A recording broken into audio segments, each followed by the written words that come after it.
हमारे मंच का सबसे खूबसूरत कोई आदमी है तो उसका नाम है शंभू शेखर। हम कहते हैं कि मंच के वो ऐश्वर्या राय है। वो इतना स्मार्ट आदमी आपने कभी देखा नहीं होगा। मैं चाहता हूं उस बड़े कवि को बुलाया जाए। मैं क्यों बुलाऊं, आप सब मिलकर बुलाओ। आइए मिलकर तालियां बजाते हैं शंभू शेखर।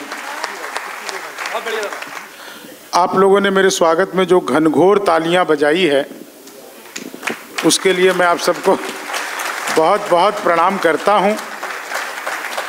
मेरे विषय में राजेश जी ने आपको बताया। मैं मूल रूप से बिहार का रहने वाला हूं। वहां शराब बंद हो गई तो मैं दिल्ली रहने लगा। बढ़िया। परसों पवार जी का फोन आया मेरे पास कि मेरठ में एक कार्यक्रम है, आ जाओ। मैंने इन्हें कहा कि पवार जी, दिल्ली में जिस कारण से आया था वो अब डबल हो गई है, एक के साथ एक फ्री है, इसलिए मैं नहीं आऊंगा। तो अपना मामला बिल्कुल अद्भुत है। दिल्ली सचमुच अपने आप में अद्भुत जगह है।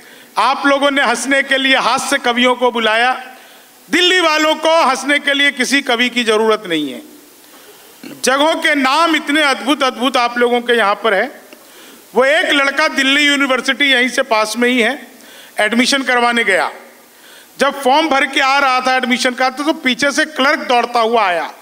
बोला, बेटा आपने फॉर्म गलत भर दिया, नाम की जगह पर तुमने पता भर दिया है, क्या नाम है तुम्हारा? लड़का बोला, जी विकासपुरी, जैसे ओमपुरी अमरीशपुरी। नाम है, पता थोड़ी है। बोले, अच्छा पिताजी का क्या नाम है? बोला, जी जनकपुरी। माता जी का क्या नाम है? बोला, जी मायापुरी। घर में और भी कोई है? जी छोटा भाई चाणक्यपुरी। साथ में कोई आया है? जी बड़ा भाई गोविंदपुरी। तो क्लर्क ने हाथ ही जोड़ लिया, बोले, बेटा आपका एडमिशन तो जहांगीरपुरी में ही हो सकता है। तो दिल्ली में तो अद्भुत ही हास्य है। मैं बिल्कुल सच बता रहा हूं। मैं जब आज आ रहा था कार्यक्रम के लिए तो मैंने आईटीओ के पास देखा। मैंने देखा दो आदमी आपस में आधे घंटे से गाली गलौज कर रहे थे। मैं उनके पास गया, मैंने समझाया, तब मारपीट हुई। उससे पहले खाली गाली गलौज से काम चला रहे थे। पवार जी बता रहे थे, तेरे साथ हुई क्या? जी मैं सच बता रहा हूं आपको, वो एक दूसरे को बहुत ही बुरी तरह से पीटने लगे। मैंने फिर समझाया तो अच्छी तरह से पीटा। बोले, बुरी तरह से क्या पीटना होता है?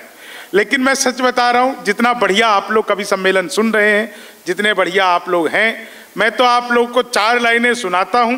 मैं देखिए किसी पार्टी पक्ष पर नहीं सुनाता हूं, टीवी पर भले ही आता हूं। सभी पार्टियों को थोड़ा थोड़ा आजकल लपेटे में लेने का ट्रेंड है, तो कोशिश करूंगा कि सब पर कुछ ना कुछ अच्छा अच्छा सुना दूं। क्योंकि यहाँ पे आदरणीय विधानसभा अध्यक्ष हमारे बीच में बैठे हैं, उनकी गरिमा में उपस्थिति होती है। बहुत अच्छा, आज से नहीं, उनसे हमारा बहुत सालों से परिचय है और कवि सम्मेलन को लेकर के वो हमेशा से ही उनके मन में बड़ा भाव रहा है। आदरणीय मुकीम मैम बैठी हैं, उन्हें भी प्रणाम करता हूं क्योंकि उनसे भी हम लोगों का बड़ा पुराना परिचय है। श्यामलाल जी, आपको विशेष नमन करता हूं। अभी जब मैं यहाँ बैठा था तो इन्होंने मुझे वादा किया कि 12 तारीख को दिल्ली विधानसभा में आपको काव्य पाठ के लिए आना है। मैं इसलिए बता रहा हूं कि नेताओं की बातों का कोई भरोसा होता नहीं, उनके साथ रहने वाले कल को अपना वादा भूल जाए, इसलिए सीधे सीधे यहाँ से कह दो ताकि पब्लिक को भी याद रहे, कवियों को भी याद रहे, इनके ऊपर एक मॉरल प्रेशर बना रहे कि नहीं भैया इस बिहारी को बुलाना है। तो देखो बिहार के आदमी सचमुच अद्भुत होते हैं, आप लोगों को इन्होंने बताया। आपको याद है, मैं एक छोटी सी बात से अपनी बात शुरू करता हूं और आप लोगों तक बात पहुंच जाएगी। पिछले दिनों मैंने मोदी जी से पूछा, मैंने कहा मोदी जी आपकी नीयत क्या है? दोस्तों बात समझ में आ जाए तो एक एक व्यक्ति का, जो कवि सम्मेलन में आप लोगों ने अब तक तालियां नहीं बजाई, कई लोग मोबाइल से मेरा फोटो खींचने लग गए। देखिए मेरा तो डिजिटल कैमरे से भी नेगेटिव आता है। जैसे ही मैं अंदर आया बहुत सारे लोग मेरे साथ सेल्फी लेने लगे। मेरे साथ हर कोई सेल्फी लेना चाहता भी है, दरअसल उनकी अच्छी आती है।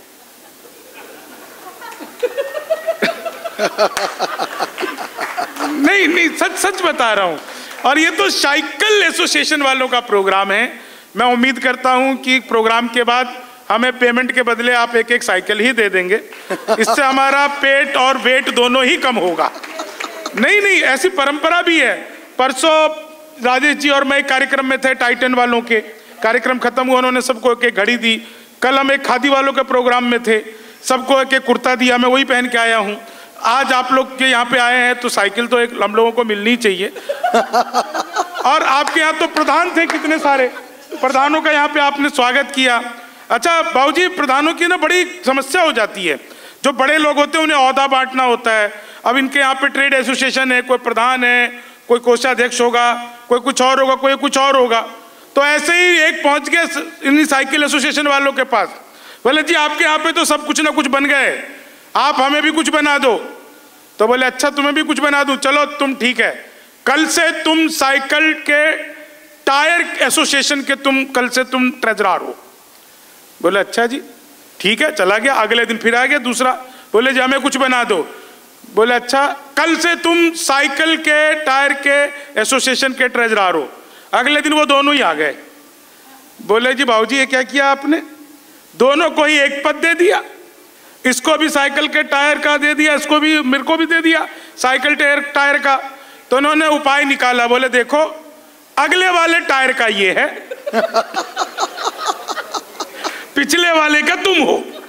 तो आदमी जो है रास्ता निकाल ही लेता है, और रास्ता तो ऐसे निकलता रहता है। देखिए हास्य व्यंग हर जगह फैला है। तो मैंने पिछले दिनों मोदी जी से पूछा, मैंने कहा मोदी जी आपकी नीयत क्या है। मोदी जी बोले मेरी नीयत पाक साफ है।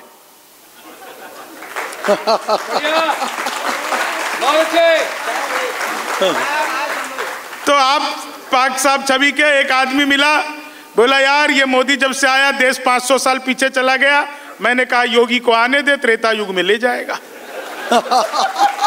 तो आदमी का तो मामला ऐसा ही होता है। आप लोगों ने बार बार सुना होगा 56 इंच का सीना। मैं एक मुक्तक सुनाता हूं, बहुत दिनों बाद अचानक से याद आ गया, जी, आप लोगों तक पहुंचने का प्रयास करता हूं। स्वागत। आप लोगों ने सुना होगा 56 इंच का सीना। जो यहाँ पर भाजपा ही बैठे हो थोड़ी देर के लिए कांग्रेसी हो जाना, बाद में फिर जब मैं दूसरा मुक्तक सुनाऊंगा तो सारे फिर भाजपा ही हो जाना। ऐसे ऐसे हो के सुनना, एक उसमें सुनोगे तो थोड़ा कम मजा है।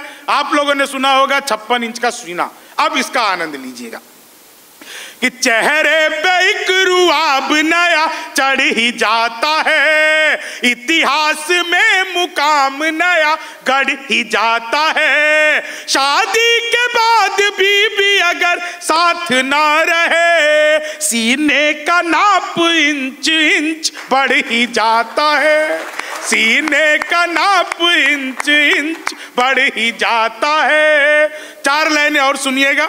आप लोगों ने जितनी तालियां बजा दी मुझे तो उतनी की उम्मीद भी नहीं थी, लेकिन फिर भी आपने बहुत बजा दी। नहीं नहीं ऐसी होता है, धीरे धीरे आप लोग खुलेंगे। अभी खा पी करके बैठे हैं, फिर खाना खाएं, कार्यक्रम मूलतः तो खाने का है। उसके बाद ही ये बीच में आपने कवि सम्मेलन फंसा लिया है कि भाई ब्रेकफास्ट के बीच में और डिनर के बीच में थोड़ा पच जाए, और कोई कुछ नहीं है। हम लोग खुद उस चक्कर में आए हैं। लेकिन आप 4 लाइन सुनिएगा।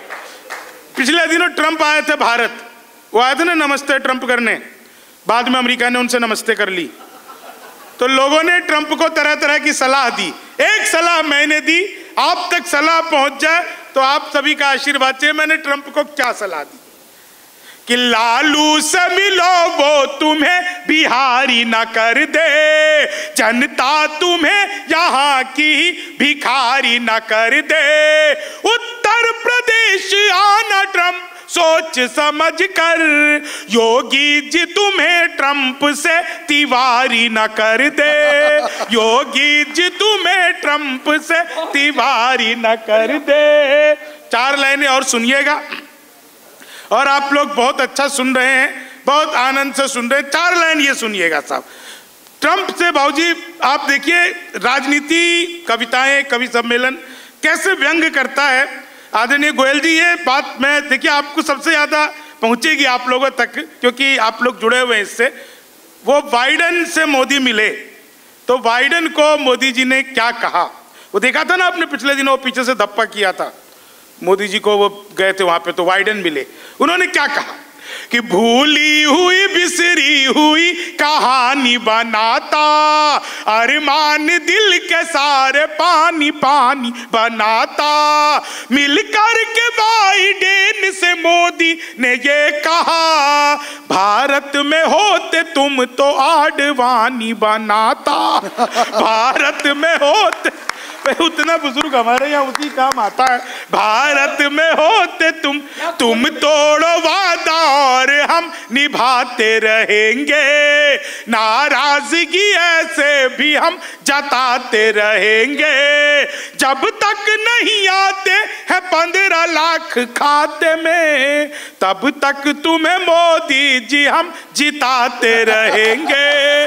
तब तक मैं कल को हार जाओ तो कौन देगा? ख्वाबों में तेरे रंग कोई पिंक नहीं है, और पास तेरे अपनी कोई थिंक नहीं है। राहुल को लगी ठंड तो मोदी ने ये कहा, आधार से रजाई तेरी लिंक नहीं है।